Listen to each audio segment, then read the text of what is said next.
mon ami, tes péchés te sont pardonnés. C'était épique, magnifique. C'était trop beautiful. Ça m'a vraiment touchée quand Jésus l'a guéri. Le plus important pour moi, c'est qu'on sache que Jésus il est puissant et qu'il peut faire tout.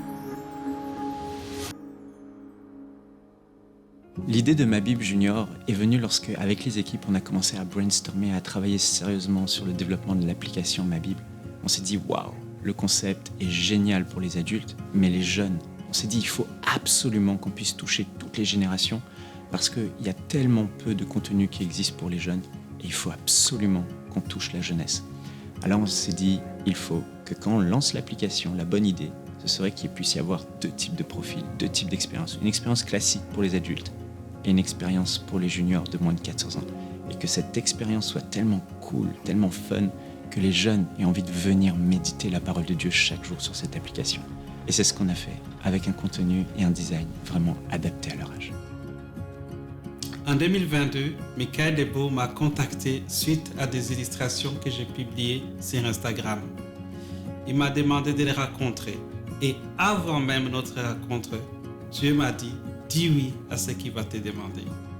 La première fois que j'ai entendu parler de Obed, c'est à travers Jérémy. Il est venu dans mon bureau, il m'a montré un compte Instagram, j'ai regardé, et sur ce compte, il y avait des illustrations extraordinaires des évangiles, de Jésus-Christ. Et nous-mêmes, en tant qu'adultes, on était impactés par ces images. On s'est dit, wow, ce jeune, il a du talent. Et quand on a commencé à travailler sur le concept de Ma Bible Junior, j'ai repensé à lui. Alors, je lui ai envoyé un email et j'ai dit, bonjour, j'aimerais vous présenter, vous parler. Et est-ce qu'on peut s'appeler ? Et puis là, il a dit, dès qu'il a reçu l'email, en fait, l'Esprit de Dieu lui a dit, quoi que ce soit que Michael te demande, dis oui. Et c'est comme ça qu'il avait le cœur prêt. Et je lui ai parlé du projet de dessin animé qu'on veut faire avec Ma Bible Junior, de ce contenu unique pour toucher les enfants et faire en sorte que les enfants s'attachent à Jésus, aiment Jésus. Il a tout de suite embarqué et rejoint l'équipe. Suite à notre rendez-vous, Dieu m'a donné un songe.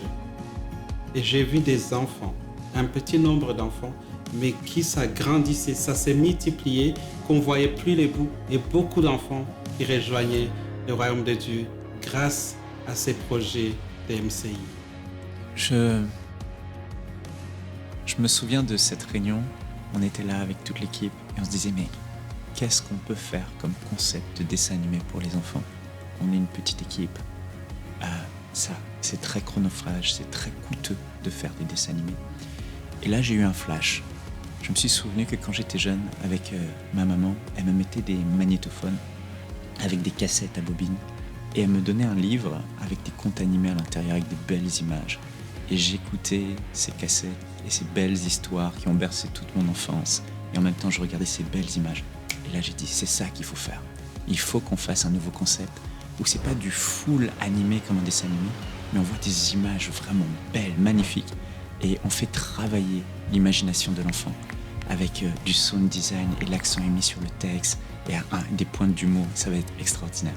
Et là, quand j'ai partagé ça à l'équipe, il y en avait vraiment qui étaient mordus au dessin animé. Ils se sont dit, il faut qu'on fasse une full animation comme on voit dans les dessins animés de Pixar et autres. Et j'ai dit, je voudrais bien, mais comment on va le faire ? Parce que ça demande des grandes équipes et on n'a pas ces équipiers. Et on n'a pas ces moyens-là. Et on a quand même tenté l'aventure. On s'est dit, on va optimiser. Alors, on commande les fameux costumes qui existent avec lesquels on fait les mouvements de cinéma parce que les mouvements demandent beaucoup d'énergie, beaucoup de temps. Et c'est comme ça qu'on a commencé à faire du motion tracking. Et on a vraiment optimisé le temps, mais malgré tout, ça ne nous permettait pas de faire plus de 2 épisodes de 5 minutes par an. Et ça, c'était pas envisageable. Alors, ce qui est fou, c'est qu'on a montré la version actuelle et la version complètement animée à différentes personnes. Et toutes, sans exception, préfèrent la version actuelle parce qu'elle a une identité. Elle nous permet de nous concentrer sur le texte, sur ce qui est dit. On n'est pas distrait par tout un tas d'animations. Et les images, on peut les travailler, elles sont beaucoup plus belles, avec une emphase vraiment mise sur le sound design. Alors, ce qu'on veut au final, c'est qu'il y ait de l'impact. J'ai eu l'occasion de faire des effets visuels pour Warner Brothers, Disney, comme Maleficent, Dr. Dolittle, King Kong et plusieurs autres. Les projets de Ma Bible Junior, comme Jésus et le paralytique, on m'aurait dit, il y a 1 an, que ça a été fait par 2 artistes, je vous aurais dit que c'est impossible. Juste pour vous mettre en perspective, des émissions comme Pat Patrouille sont faites par des studios qui ont plus de 400 employés. Nous, avec 2 artistes, Obed, un champion en modélisation, Cindy, une championne d'animation 3D, le niveau qu'on a été capable d'atteindre, le niveau visuel, la qualité de l'animation, sincèrement, ce qu'ils ont été capables de faire, pour moi, c'est vraiment impressionnant. J'arrive même pas à m'imaginer qu'est-ce qu'on va être capable de faire avec une plus grosse équipe. Avant de travailler chez MCI pour le projet Ma Bible, j'ai travaillé pour un studio où on avait des contrats avec Warner Brothers et Disney. Mais après m'être convertie en 2020, malgré les bonnes opportunités de travail, où j'ai pu travailler sur Space Jam 2 et Désenchanted, je savais que le Seigneur m'avait conduit à travers mes études pour que je puisse utiliser mes talents pour le servir. Quand je pense à tout le temps que les enfants passent sur les téléphones, à jouer à des jeux ou regarder des dessins animés, je suis très heureux de me dire que bientôt sur ma Bible, on va avoir ce qu'on appelle l'expérience junior. Une expérience interactive, colorée, fun et pleine de jeux qui va aider à la fois les enfants à grandir avec Dieu, mais aussi à connaître la manière dont Jésus intervient dans la vie de tous les jours. Étant adulte, j'ai parfois la nostalgie de jeux et d'histoires que j'ai entendus quand j'étais enfant. Je crois qu'au travers de ma Bible, on est en train de laisser un héritage précieux à ces enfants qui vont s'attacher à la parole de Dieu. J'ai toujours voulu travailler sur des projets pour enfants. En fait, mon rêve, c'était d'un jour travailler pour Pixar. Mais maintenant, mon rêve, c'est vraiment de voir des millions d'enfants touchés, impactés par les projets Ma Bible Junior. Dès maintenant, faites partie des 20 000 partenaires mensuels qui porteront la vision d'EMCI et qui l'amèneront encore plus loin. Pour faire votre don, rendez-vous sur emcitv.com/20 000.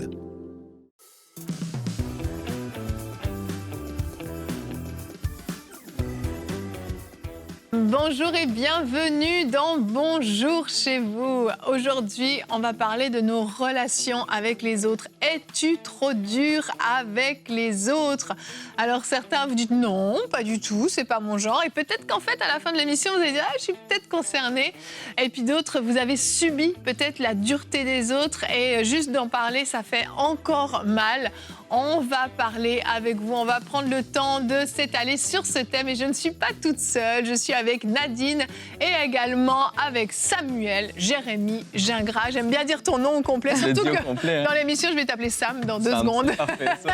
Ça va? Oui, ça va super bien. Oui. Content d'être là. What's up, Nadine? Bienvenue. Merci. On est content de t'avoir encore avec nous. Tu vas faire 3 émissions avec nous cette semaine. Ça va être bien. C'est vraiment cool. Je le rappelle, tu es pasteur de jeunesse à l'église Plénitude. Tu prends soin des brebis que le Seigneur t'amène.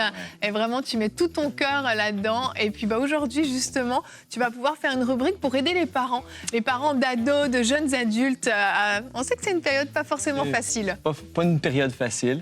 Puis souvent, je parle avec des jeunes, mais là, aujourd'hui, je m'adresse aux parents qui nous regardent pour encourager les parents qui ont une relation peut-être compliquée avec leurs enfants, avec leurs jeunes adultes, leurs jeunes ados, ou même qui ont vu leurs enfants s'égarer du Seigneur. On va parler de cela. Puis ma prière pour nous aujourd'hui, c'est que je puisse vous encourager. Génial. C'est super parce que je crois que vraiment, il y a des parents qui en ont besoin. Des fois, on est un peu désarmés dans ce genre de On est dépassés parfois. Oui, complètement. On ne sait pas quoi faire. Donc, je crois vraiment que le Seigneur va utiliser Sam pour vous aider. Et ce sera dans un instant parce que pour l'instant, ma chère Nadine, nous allons commencer avec toi dans notre pensée du jour.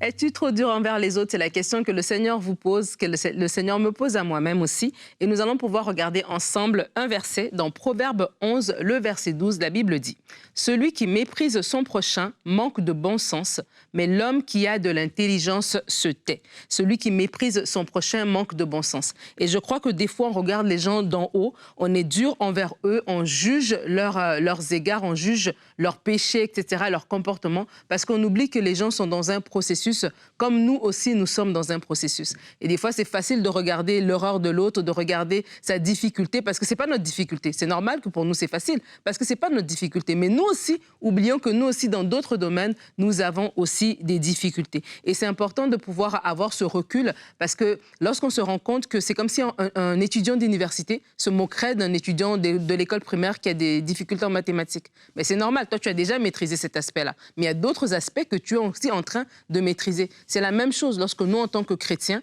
des fois, on voit cet état d'esprit où on juge sévèrement, où on met à la lumière les fautes des autres. On peut même faire des vidéos là-dessus en train de se critiquer mutuellement et ça ne fait pas avancer le royaume. Il y a plusieurs exemples dans la Bible des gens qui ont été durs les uns envers les autres et les leçons qu'on peut en tirer. Je vais vous en nommer quelques-uns.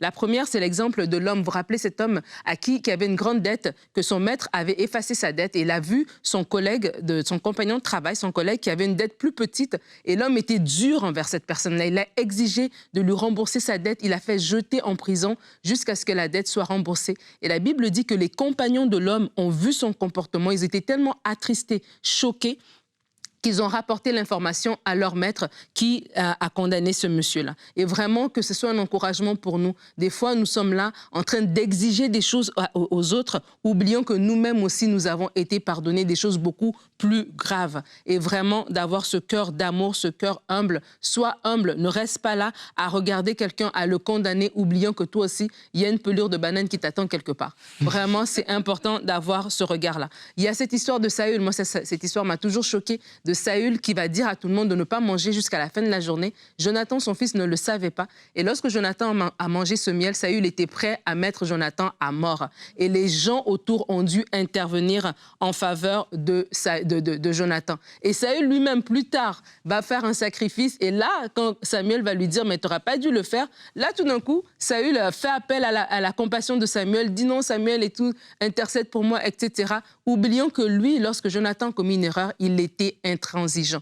Et des fois, je prie que toi-même aussi, rappelle-toi des moments où tu as eu besoin d'aide et le Seigneur a eu pitié de toi, exerce la même miséricorde envers quelqu'un d'autre. Tu connais ton aujourd'hui, tu ne connais pas ton demain, donc sois miséricordieux. Et un dernier exemple pour terminer cette pensée. C'est une histoire assez palpitante. Je vous invite à la lire dans Genèse. Il y a beaucoup d'histoires dans Genèse. Genèse 38, à partir du verset 3, je crois, c'est l'histoire de Judas et de Tamar. Donc, je vous fais un résumé. C'est une histoire assez particulière. Judas va se retrouver qu'il a eu 3 enfants. Le premier va être marié à Tamar et cet enfant va mourir, cet homme va mourir. Et Judas va donc donner à Tamar son deuxième fils, parce que c'était ça la loi de l'époque, pour qu'il suscite une postérité à son frère. Et ce fils-là ne voudra pas et l'Éternel va le faire mourir. Et donc là, Judas a un 3e fils. Il va dire à Tamar, attends, quand il va grandir, je vais te le donner. Et il ne va pas le faire. Et donc Tamar va se déguiser en prostituée. Judas va aller avec Tamar. Tamar sera enceinte. Et lorsque Judas va apprendre que Tamar est enceinte, Genèse 38 au verset 24, environ 3 mois après, on vint dire à Judas, Tamar, ta belle-fille, s'est prostituée et même la voilà enceinte à la suite de sa prostitution. Et Judas dit, faites-la sortir et qu'elle soit brûlée. Et comme on l'amena dehors, elle fit dire à son beau-père, parce que Tamar aussi, elle était très intelligente, elle avait gardé des effets personnels de Judas au moment de leur rencontre. Elle fit dire à son beau-père, c'est de l'homme à qui ces choses appartiennent que je suis enceinte. Reconnais, je te prie, à qui sont ce cachet, ces cordons et ce bâton. Et la Bible dit au verset 26, Judas les reconnut et dit, elle est moins coupable que moi puisque je ne l'ai pas donnée à Sheila, mon fils, et il ne la connut plus. En fait, je voulais parler de ce passage parce que devant tout le monde, il était justifié de la dire, faites-la mourir. Mais quand elle a dit, reconnais à qui sont ces choses-là, Judas a eu l'humilité de dire, tiens, elle a fait quelque chose, mais en fait, elle est moins coupable que moi. Et c'est ça, en fait, l'idée de cette pensée, c'est de vous amener, on parle d'être dur envers les autres, c'est l'humilité qui va vous faire voir les autres comme étant au-dessus de vous-même, et c'est l'humilité qui va vous faire reconnaître aussi que vous êtes en train de reprocher les gens sur des choses que vous-même aussi, vous avez aussi d'autres choses dans vos vies. Et lorsqu'on a cette humilité-là, on peut à ce moment-là faire preuve de compassion les uns envers les autres et non de dureté. Merci Nadine. Quelle histoire palpitante, effectivement, pleine de rebondissements et de trucs un peu bizarres quand même. Merci pour ce partage qui est effectivement une belle illustration. Je vous propose qu'on regarde tout de suite notre verset du jour qui est dans Colossiens 3 au verset 12. Ainsi donc, en tant qu'être choisi par Dieu, saint et bien-aimé, revêtez-vous de sentiments de compassion, de bonté, d'humilité, de douceur et de patience. Ça ressemble beaucoup au fruit de l'esprit, tout ça. Et en fait, parfois, on est dur avec les autres, tu l'as dit, parce qu'on oublie d'où on vient. On oublie, nous aussi, notre propre marche, notre propre croissance. Et puis des fois, si on fait l'effort de se souvenir un peu comment on était à tel âge, en telle année, on se dit « Oh là là là là, c'est terrible ». Et là, on réalise. Et je crois qu'il y a vraiment un art à développer, l'art de se mettre à la place de l'autre, l'art d'écouter quelqu'un et avant de poser le jugement, de se dire « Et si c'était moi, cette personne ?» Comment ça se passerait? Comment je le vivrais? Qu'est-ce que je ressentirais? Et là, tout à coup, c'est comme s'il y a une autre mesure qui est utilisée, puis on s'apaise et on change. La dureté, en fait, généralement, ne produira pas de bons fruits dans la vie de ceux sur lesquels on va l'exercer. Au contraire, on risque de les brusquer, on risque de les blesser, et puis finalement, on aura tout perdu. La relation de confiance va s'arrêter, et ces gens-là ne viendront même plus se confier à nous, parce que la relation aura été tout simplement abîmée. Donc ça vaut pas le coup, finalement. Absolument. Nadine, tu viens de mentionner l'humilité. Moi, j'ai vu dans ma vie que l'humilité désarme le cœur le plus braqué. C'est vrai. Moi, je me souviens que moi, j'ai donné ma vie au Seigneur à l'âge de 16 ans. Puis j'ai vécu des délivrances et ma vie a complètement été transformée par Jésus. Mais pour ma sœur, ça a été un autre processus. Alors que moi, j'allais très bien spirituellement, alors que moi, j'étais engagé, j'étais consacré. Je me suis retrouvé à donner des conseils plus durs à ma sœur qui l'amenaient à être braquée. Pourtant, j'avais raison qu'elle ne vivait pas sa vie selon le plan de Dieu. Elle était en couple avec un non-chrétien, puis bref, ça allait pas très bien, sa situation.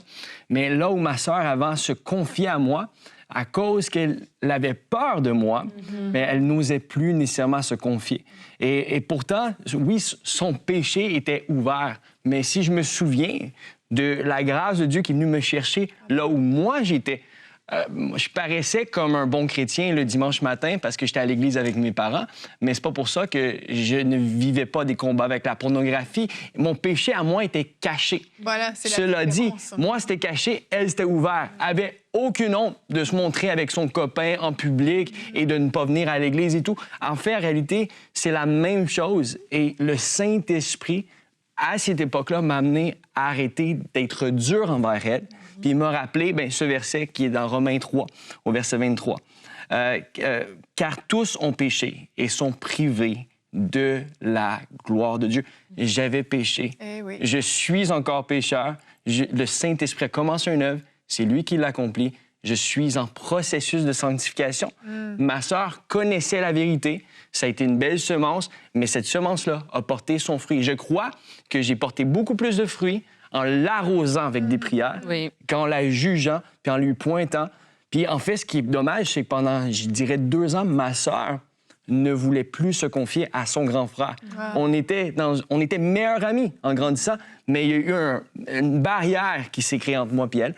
Puis pour le coup, je savais qu'elle vivait des choses, mais quand elle avait de la peine, quand elle vivait ce qui était dur, parce que quand tu marches hors du plan de Dieu, ça va être un petit peu plus compliqué. Mais là, elle ne pouvait plus se confier à toi. Elle ne pouvait plus se confier. Peut-être que son processus de guérison, de restauration et de foi aurait été beaucoup... cette situation-là serait réglée beaucoup plus rapidement si j'avais mieux agi dès le départ. Effectivement. Merci, c'est un beau témoignage, ça. Merci, Sam. Ouais, c'est bien de le dire, de dire que le Saint-Esprit t'a fait montrer en fait que tes torts à toi aussi dans ta propre vie étaient tout aussi graves que les siens. Absolument. Parce que toi, les tiens étaient cachés. Et je crois que c'est important parce qu'en fait, la parole dit de ne pas juger les autres durement, de savoir en fait que au lieu de regarder la paille au lieu de voir la paille dans l'œil de l'autre, voir la poutre qui est dans notre œil. Et la poutre qui est dans notre œil, c'est nous qui la savons, en fait. Et la plupart des gens sont durs parce qu'ils sont en train de chercher les pailles dans les œils des autres, oubliant qu'ils ont des poutres dans leur propre œil. Et la maturité, c'est cette capacité d'avoir ce recul-là et de dire, tiens, autant que je suis en train de condamner quelqu'un, si moi, ma vie aussi, on la prenait puis on la mettrait sur un écran géant, je ne suis pas sûre que j'aimerais qu'on voit tout ce qui est là. On est tous en processus de transformation, de sanctification. Et gloire à Dieu que je suis rendue à l'université. Celui qui est à l'école primaire, je ne vais pas me moquer de lui, c'est son processus aussi. Il est rendu là, en fait. Et ça, c'est vraiment important. Et comme tu dis, Sam, dans cette illustration que tu apportes, tellement des gens sont fermés, des fois même face à l'Évangile, des fois des chrétiens dans notre famille, qu'on n'est pas capable d'aller chercher. Pourquoi? Parce qu'on est tellement dur. Et des fois même, le témoignage qu'on donne autour de nous, quand tu vois des gens sur les réseaux en train de d'insulter ou de condamner quelqu'un, mais il est déjà dans le péché. Comme je veux dire, c'est pas parce que tu le mets à la lumière que ça veut dire ça va plus le dire, ah tiens, il faut que je change. Non, il est déjà conscient de sa situation. Prie pour cette personne-là, aime-la, parle-lui de quelque chose de plus, donne-lui espoir de quelque chose de meilleur. C'est comme ça que tu vas aider la personne à s'en sortir. C'est pas en train de lui taper dessus, en fait. Et ça, je me dis qu'on fasse attention. On a tous des pelures de banane. C'est pas parce que l'autre personne, tu maîtrises son dossier à elle que toi, tu n'en as pas. Et si des fois, tu fais ça, quelque part, à un moment donné, la vie va permettre que toi, tu puisses tomber et les gens, ils n'auront pas compassion de toi. Vraiment. Parce que toi, quand il fallait que tu aies compassion des autres, tu ne l'as pas fait. Et bien, quand tu tombes, tout le monde va dire, ah ben tiens, tu vois. Vraiment. Tu te pensais meilleur que les autres, mais voilà ce qui t'arrive en fait. En fait, il ne faut pas oublier que la grâce est toujours disponible et c'est quelque chose dont on doit se servir. Et je vais faire une mini parenthèse avant de te donner la parole, mais tu parlais de réseaux sociaux. Et j'aimerais, je l'ai déjà dit souvent et je le redis encore, s'il vous plaît, vous encourager. Vous êtes enfants de Dieu, nous sommes enfants de Dieu. Ce qu'on écrit, est-ce qu'on le dirait à la face de l'autre? Il y a des commentaires des fois qui sont laissés sur les réseaux sociaux dans des posts chrétiens. Ce sont des chrétiens et on parle à des incroyants comme si ça devait être des chrétiens avec un vocabulaire, avec un jugement, avec des mots durs. Vraiment, s'il vous plaît, quelle image on donne. Ne soyons pas trop durs les uns envers les autres, que ce soit virtuellement, que ce soit physiquement. Et puis, on va voir, en tant que parents d'adolescents, de jeunes adultes aussi, comment on peut gérer. Et puis, parfois, peut-être qu'on peut être aussi un petit peu trop dur. Donc, on enchaîne avec notre rubrique famille.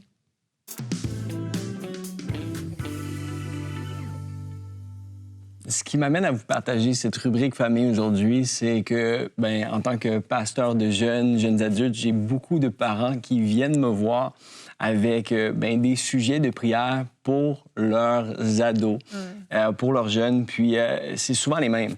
C'est souvent, mon enfant et moi, on n'est pas en bonne relation en ce moment. Donc, et il n'a pas en ce moment la foi, il s'est éloigné du Seigneur. Et donc, j'aimerais t'encourager aujourd'hui à bien agir en tant que parent si tu te retrouves dans cette position-là.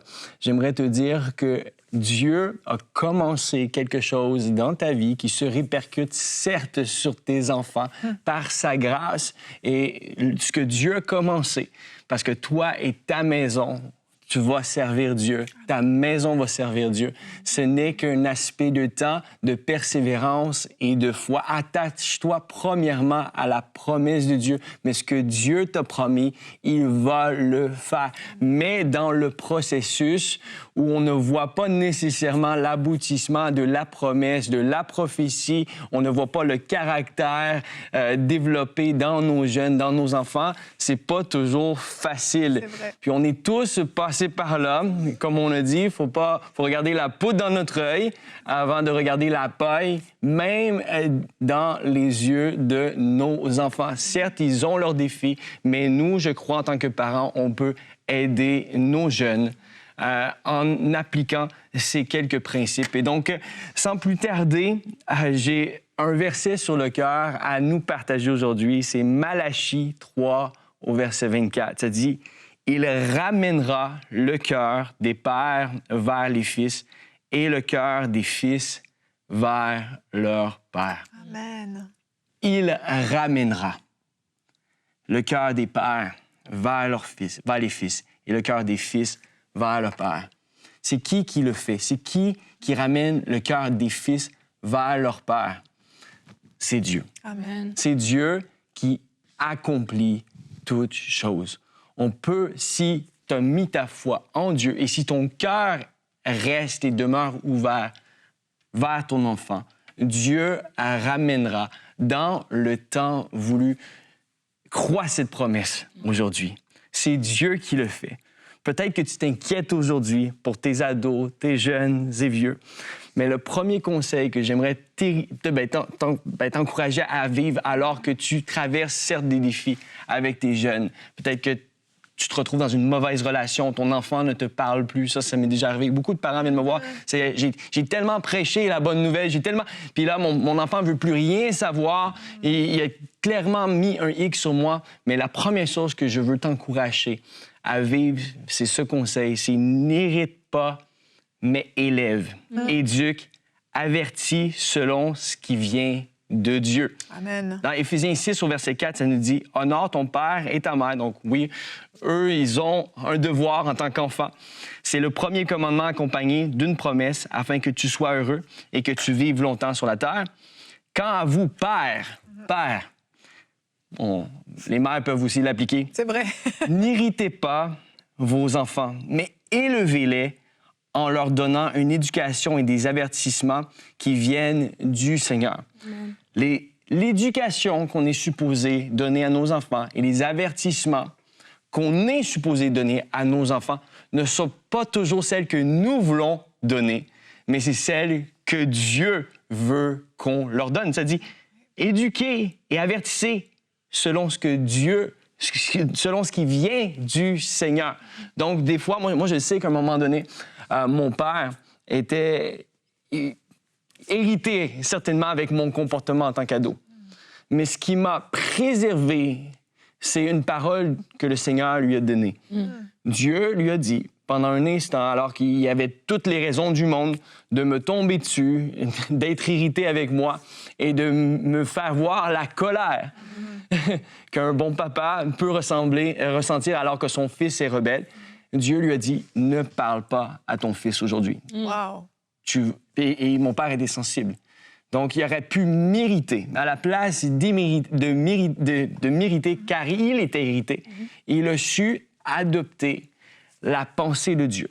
Ça a pris 2 jours avant qu'il se ressaisisse, parce que bref, il y avait une situation. Le temps que la colère passe. La colère passe. Mais s'il avait agi sous la colère, peut-être que ça aurait eu des mauvaises répercussions dans mon comportement. Ça m'a ramené à être encore plus rebelle. Et donc, il a su capter l'éducation du Saint-Esprit, l'avertissement du Saint-Esprit. Et alors qu'il est venu me parler 2 jours plus tard, sincèrement, j'ai eu une révélation. Wow. C'était pas comme si c'était mon père qui me parlait, c'était comme si c'était le conseil de mon Père céleste. Alléluia. Et j'ai pris des décisions, mais je suis convaincu que s'il avait agi selon son émotion, dans son caractère charnel, je m'aurais braqué parce que mon cœur était rebelle. Mais son attitude et son comportement et surtout l'avertissement qui venait non de la bouche de mon père, mais qui était médité par le sorti de sa bouche, est venu faire fondre des choses en moi et a adouci mon cœur. Et donc, j'aimerais encourager un parent qui me regarde aujourd'hui, des parents qui me regardent, n'hérite pas tes enfants, mais élève, éduque et avertis. Mon deuxième point, ce serait ne talonne pas, mais demeure là. Ne talonne pas, mais demeure là. Tu peux pas toujours suivre tes enfants. Être sur leur dos en permanence. Ça devient contrôlant, ça va être très dur pour eux, puis ça va être dur pour toi. Tu vas être limite dans le stress. Tes enfants, avant même d'être tes enfants, sont confiés à toi par Dieu. Ils demeurent les enfants de Dieu. Amen. Donc, j'aimerais t'encourager, t'encourager et te dire, ne talonne pas tes enfants, mais demeure là. Le fils prodigue, alors qu'il s'est enfui, il a décidé de dépenser l'héritage de son père, puis qu'il a dit, ben écoute, autant mieux que tu sois mort, moi j'ai envie de vivre pour moi, j'ai envie de dépenser ce que j'aurais eu une fois que tu es mort, mais je le veux là. Il s'est enfui, il est allé, il a vécu comme lui avait envie de vivre. On ne voit pas le père poursuivre son fils. On ne voit pas le père le talonner. Maintenant, cela dit, la Bible nous dit que le père de cette parabole s'est tenu au devant de la maison, attendant son fils. Oui. Et donc, ne talonne pas, mais demeure là. Reste fidèle dans ton intercession. Reste fidèle dans ton attente, dans ta foi. Et attends-toi à ce que ton fils ou ta fille revienne. C'est Dieu qui va ramener le cœur de ton fils, de ta fille vers toi et vers le Seigneur. Donc, c'est Dieu qui le fait. Sois rempli de compassion. Jésus est le bon berger. Puis, ce que je veux dire par ça, c'est alors que toi, tu demeures, que tu es là, que tes enfants peuvent vraiment, réellement s'attendre à ce que, alors qu'ils sont loin de Dieu, ils peuvent toujours revenir à la maison. Ouais. Il y a toujours un père, une mère qui les attend. C'est important de ne pas mettre un X sur nos enfants. J'ai aussi connu des parents qui, à cause du fait que leurs enfants s'étaient éloignés de Dieu, ben, ils ont, à place d'avoir de la tristesse, ils ont eu le cœur dur, endurci, frustré, fâché. Et cela peut t'amener à avoir de l'amertume parce que tu dis, ben, honnêtement, tu te comportes comme un païen, ben, j'en ai plus rien à faire de toi. Puis il y a limite un reniement dans certaines cultures. Et il faut garder le cœur de Jésus. Jésus est le bon berger. Alors que toi, tu demeures, que tu es fidèle à t'attendre au Seigneur, ben, sache que le bon berger est prêt à quitter les 99 pour la brebis perdue. C'est pas toi qui as besoin de talonner. Ton enfant va être talonné par le Saint-Esprit, puis rien de pire que d'être poursuivi par le Saint-Esprit alors que tu es en train de pécher. Je l'ai vécu. Je savais très bien que ma mère priait, intercédait pour moi, puis même des fois, j'allais lui dire « Arrête de prier pour moi. Tu as prié pour moi ce soir. » Et j'étais énervé, puis, mais ça menait la crainte de Dieu et Dieu m'a préservé de des choses que j'aurais pu faire. Gloire à Dieu. Gloire à Dieu. Donc, ne talonne pas tes enfants, mais demeure là, puis attends-toi au bon berger qui va justement s'occuper de ton enfant. Oui. Ne convainc pas, mais laisse le Saint-Esprit convaincre. Tous ces points sont liés. Ne talonne pas, mais laisse le Saint-Esprit convaincre. Jean 16, au verset 8, ça dit « Et quand il sera venu, il convaincra le monde de péché, de justice et de jugement, de péché. » C'est le Saint-Esprit qui va convaincre ton enfant de revenir à la maison, de se rapprocher de ton cœur. Toi, il faut que tu restes disponible. Il faut que tes enfants voient le comportement d'un réel chrétien. Souvent, on oublie que nos enfants se sont éloignés, puis c'est aussi de nos fautes. Là où nous aurions pu représenter Christ, par nos comportements, on l'a représenté juste par nos mots, mais notre comportement ne représentait pas nécessairement ce que la Bible nous enseigne. Et la Bible nous enseigne ces choses-là. N'irrite pas, ne talonne pas, ne convainc pas, mais laisse le Saint-Esprit convaincre. Il est tellement bon à faire ce qu'il fait. Il est là pour ça. Il est le Saint-Esprit. C'est lui qui sanctifie. Tout le monde, on l'a dit, est en processus de sanctification. Et tout comme toi, tu t'es passé à l'université spirituelle, mais j'aimerais t'encourager parce que toi, t'es passé par là, parce que toi, t'es un bon témoignage. Tes enfants vont te regarder, puis à un moment donné, ils vont se dire, moi, je veux ce que papa et maman ont. Moi, je veux un mariage comme eux. Moi, je veux une vie avec le Seigneur comme eux. Regarde, j'ai essayé de marcher par mes propres forces. J'ai essayé de faire ce que j'avais envie de faire, mais ça me menait nulle part. Ils vont le reconnaître car le Saint-Esprit va venir mettre des convictions de péché, car c'est ce qu'il fait. Et donc, sinon, un dernier point, ce serait pris dans le secret. Je vais terminer avec ça. Pris dans le secret. Rien de pire que... Moi, je vais dire ça comme ça. Des fois, j'ai été énervé après mon épouse. Et la pire chose que j'ai pu faire en tant que jeune marié, c'était de dire, laisse-moi prier pour toi. Live, on the spot. Puis... Merci pour l'humilité, je le reconnais. Dieu, je te remercie de changer le cœur dur de l'or. Aïe. Ah non, mais ça n'aide pas la situation, mais des fois... On fait ça avec nos enfants. On fait ça avec nos enfants. Prie dans le secret. Oui. Prie dans le secret. La prière fervente du juste est d'une grande efficace. Dieu est bon, et Dieu va s'occuper de tes enfants. Amen. Merci Sam, c'est des super bons conseils que tu as donnés. J'en prends note, moi j'y suis pas encore. Non plus. Mais j'en prends, c'est ça. Mais toi, on deal avec des ados. C'est ça, t'en as quand même une bonne poignée d'ados. C'est pas tes enfants, mais t'en as une bonne poignée autour de toi quand même. Bon conseil. Des très très bons conseils vraiment qu'on vous invite à pouvoir mettre en pratique. Et puis je crois vraiment que le Saint-Esprit a parlé à certains parents au travers de toi, Sam, est venu appuyer sur certaines choses. Et là où vous avez senti que ça vous irritait peut-être quand Sam disait ça, ou même vous aviez envie de dire mais peut-être que le Saint-Esprit était en train de travailler certains points. Et si vous vous êtes reconnu dans les erreurs que Sam a citées, j'aimerais vous encourager à demander pardon. À demander pardon à vos ados. Rétablissez la relation la communication, le contact. Ne laissez plus passer encore une seule journée sans rétablir cette relation. C'est tellement, tellement important. Vraiment, merci beaucoup. J'ai beaucoup apprécié tes conseils, Sam. Et on va continuer demain parce que on aime t'avoir avec nous. Demain, on parle de créativité. C'est aussi un domaine que tu maîtrises bien. Les gens ne le savent peut-être pas, mais Sam est très créatif. Il est dans l'équipe de MCI aussi. Et en termes de créativité, on a du haut ici. Et donc, on aura une capsule réponse d'expert de Virginie Enfa qui va nous dire comment recevoir l'inspiration divine dans son processus créatif. Ouais, donc, on se retrouve demain. Merci d'avoir été avec nous et bonjour chez vous.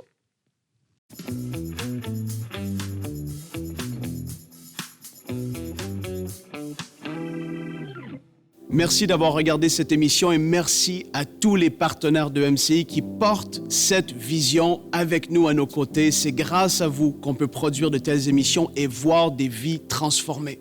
Je pense à cet homme qui s'appelle Claude qui nous a écrit récemment et qui a dit à quel point le Seigneur a fait des guérisons dans sa vie. Il a été restauré. Il a lui-même dit « J'étais comme le possédé de Gadara que le Seigneur a libéré ». C'est énorme et on se dit que tout ça se fait dans une multitude de vies qui sont là, qui regardent les programmes de MCI et c'est grâce aux partenaires mensuels. Et donc aujourd'hui, si vous voulez vous joindre aux 20 000 partenaires mensuels pour répondre à la grande commission, ce que le Seigneur nous a appelé de faire, d'aller par tout le monde et de faire des nations, des disciples, en prêchant la parole, c'est ce qu'on fait à travers de MCI et on peut rejoindre, on peut connecter avec des personnes qui sont là dans leur maison, qui n'auraient peut-être jamais entendu parler du Seigneur Jésus autrement. Et donc aujourd'hui, je vous encourage à vous qui suivez, qui n'êtes pas encore partenaire de MCI, de rejoindre cette belle et grande famille des partenaires mensuels. Que le Seigneur vous bénisse et qu'il agisse puissamment dans vos vies. Dès maintenant, faites partie des 20 000 partenaires mensuels qui porteront la vision de MCI et qui l'amèneront encore plus loin. Pour faire votre don, rendez-vous sur emcitv.com/20 000.